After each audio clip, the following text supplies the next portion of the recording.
All right, shalom, shalom. Before I begin this lesson, I'd like to give all praises, honor, and glory to Yahweh, Bahashim, Yahushai, Bahashim, Ruach Kodash. I would like to say double honors to my teachers, the men whom I've learned this truth from, the apostles, the bishops, and the elders of the great millstone that rule well and teach well. And I'd also like to say shalom and salutations to the elect that's out there preaching this word of truth and sincerity.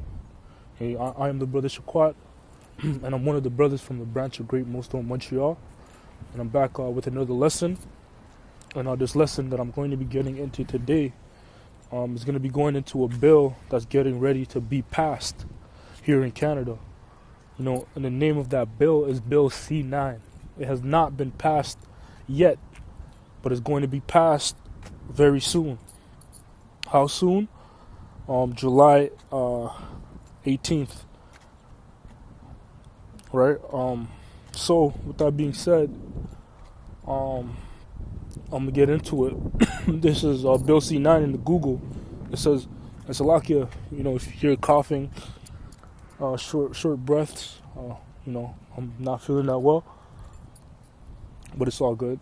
This is Bill C9. It says, the Combating Hate Act, right? So this bill is to combat hate acts, right? And right away, that, you know, should raise your antennas, you know, your spiritual antennas, you know, being in this truth, because you know who that's really targeting, right? That's really targeted the men of the Lord, man. It says, the Combating Hate Act is a Canadian law that amends the criminal code to introduce stricter penalties for hate-motivated crimes. You know, prohibit specific hate symbols and create new offenses for intimidating or obstructing access to religious and cultural spaces. The bill received royal assent on June 18, 2026. Right, so this bill is to target or to enforce stricter penalties, you know, for hate-motivated crimes. And what, you know, we're doing by being out there in the highways and hedges could be classified as a hate-motivated crime, you know, because what, we're out there, we're speaking against the society, we're speaking against, you know, a particular nation of people, right? And, you know, which not so anymore, but brothers used to be more enthusiastic and, you know, theatric about how they bring things out or break things down, you know, being in the highways and hedges. But now, you know, we've been moved to a more secluded area, you know, and we're not so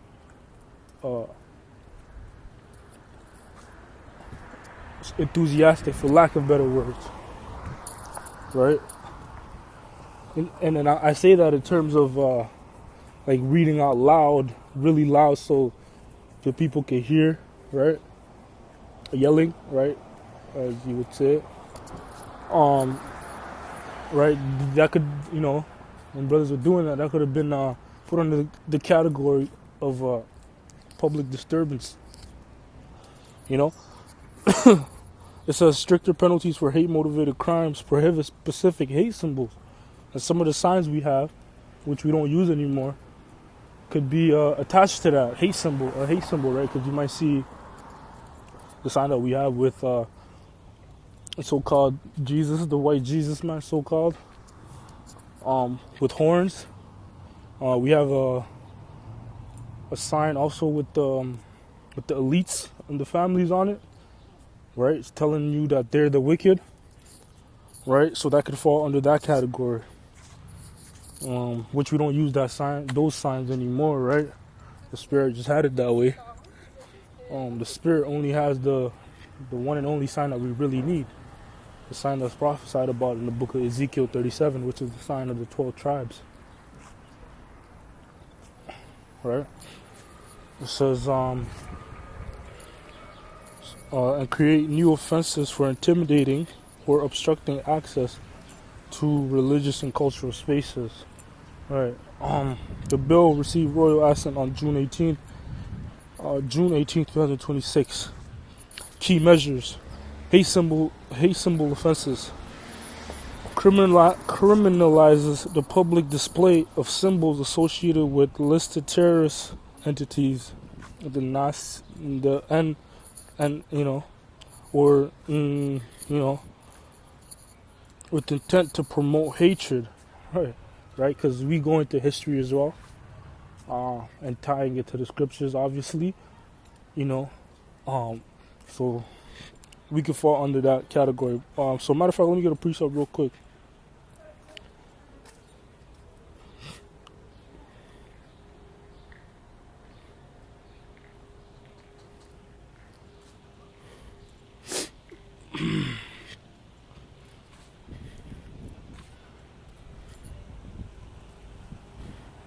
This is Isaiah chapter 29 and verse 21. It says that matter of fact, let's start at 20. For the terrible one is brought to naught, and the scorner is consumed. All that watch for iniquity are cut off. Who's a scorner? Esau, Edom in this case, right? And he's getting ready to be cut off. You know, right? And a scorner, which is a person who expresses contempt or disdain for someone or something, again, is Esau, right? Because he expresses disdain towards the men of the Lord, right? Those that are out there in the highways and hedges, right? Matter of fact, let me get this real quick to prove that, that these elites, they're threatened by the prophets being out there in the highways and hedges, right? This is their fear, because they know that once the prophets are on the scene, what happens? The kingdom is on its way out, right? Because the prophets, what do? They prophesy, and they prophesy about things that are getting ready to come, right? In other words, they're speaking about another another ruler, man, another king, just like Herod. In that time, what happened?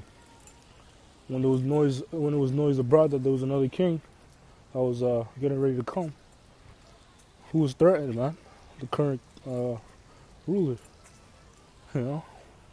which was Herod. So this is Wisdom of Solomon 2 and verse 11. Let our strength be the law of justice, for that which is feeble is found to be nothing worth, right? So this is where the strength of these Edomites lie. These elites in the law. They're able to alter it and pretty much write it to their benefit. Right, and that's to benefit from, man. Right? It says, verse 12, therefore let us lie in wait for the righteous, and that's what they're doing. This law, Bill C9, is them lying in wait for the righteous, man. Because he's not for our turn. Why? Because they scorn us, they disdain us, right? Because when you go into that word scorner, and in Isaiah 29 and 20, for the terrible one is brought to naught, the scorner is consumed. It's talking about the Edomites. A scorner is a person who expresses contempt or disdain for someone or something. That someone is the prophets. Salakia, that someone is the prophets, and that something is the work that we're doing, man. For Yahweh Bashem Al Shai. It says, let us lie and wait for the righteous, because he is not for our turn. Right, and that's what we're, us being out there is pretty much telling you that Esau's turn is over. Right, his turn is done. The time that the Gentiles has come to an end, is coming to an end. So, he is clean contrary to our doings. He upbraideth us with our offending the law, and objected to our infamy the transgressions of our education. He professes to have the knowledge of the Most High, and calleth himself the child of the Lord. Right? It says, he was made to reprove our thoughts. He is grievous unto us even to behold. For his life is not like other men's, his ways of another fashion. And that's what it is, man. The man of the Lord. They're grievous to behold.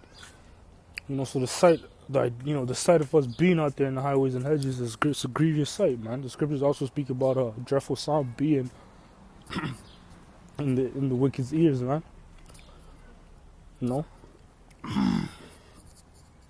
it's a lot here, right? So let's go back to Isaiah 29. For the terrible one is brought to naught, and the scorner is consumed, and all that watch for iniquity are cut off, that make a man an offender for a word.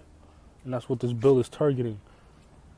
The words of Yahweh Bashimashai that the prophets are speaking.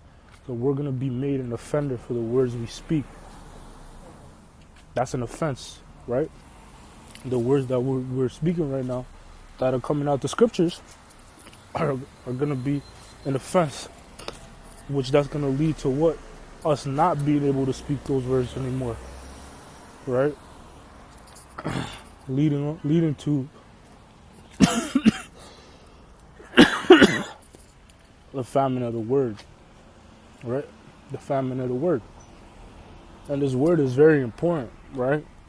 Because it's what lets you know what's going on and how to deal with what's going on, how to escape what's going on. So these are the words of Yahweh Shemashai, the words of prophecy. And if you don't have these words, then you have no security. So if the prophets are taken off the scene, that's it. All hell's gonna break loose, man, and you're gonna be caught up in it, right? Which goes to show you how important these words are, and how important it is to get these words. It says that make a man an offender for a word, and lay a snare for him that reproveth in the gate. And this law is a snare. It's them laying a snare, a trap, right? Because we can get caught up in that. You know, anybody can come up. We don't know. They might send an agent or whoever to come to where we're at, a camp, to scope us out and call the police and be like, "Yo, look what they're doing. This is a violation of this act, this bill, this." You know, and you know what's crazy? A few days ago, I saw that there was a famous restaurant here in Montreal. It's called Arthur's, and the name of that restaurant is Select. Right, the name of that restaurant is called Arthur's Nosh Bar. Right, and here in Quebec or Montreal, right, which Montreal is an island, and then you have, you know, I guess the different boroughs or different other cities around it outside of the island. But here on the island is law for your business to be predominantly English. I mean, Slovakia, predominantly French,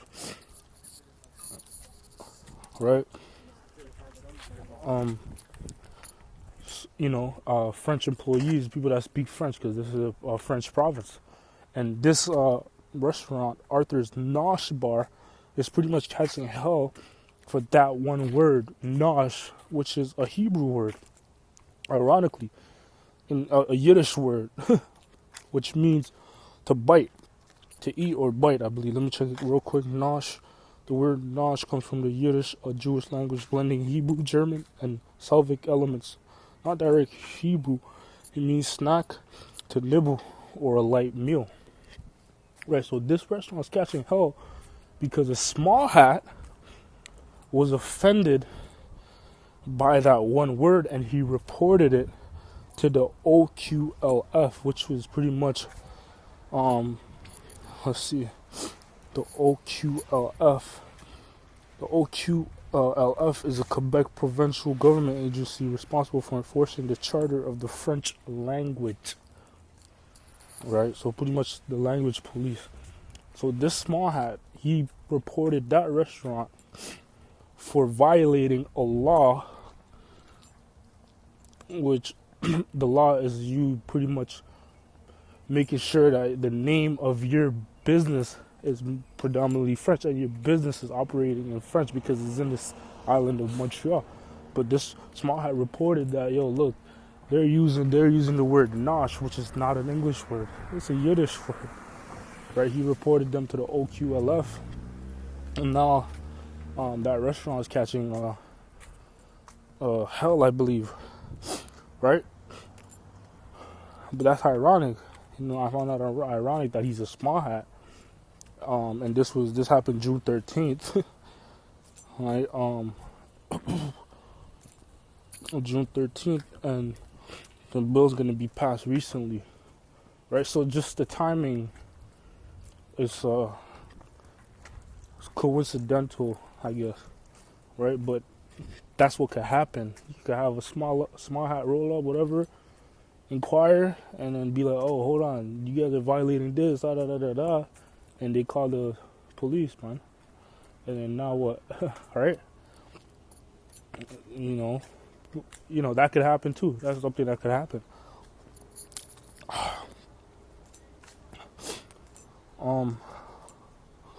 Let me get one more precept, and that'll be it. This is Amos 5 and 10. They hate him that rebuketh in the gate, and they abhor him that speaketh uprightly. And who's that? That speaketh in the gate is the prophet. Him that speaketh uprightly is what? The prophets, man. Right? So yeah, man. This bill is really targeted to the men of the Lord. Because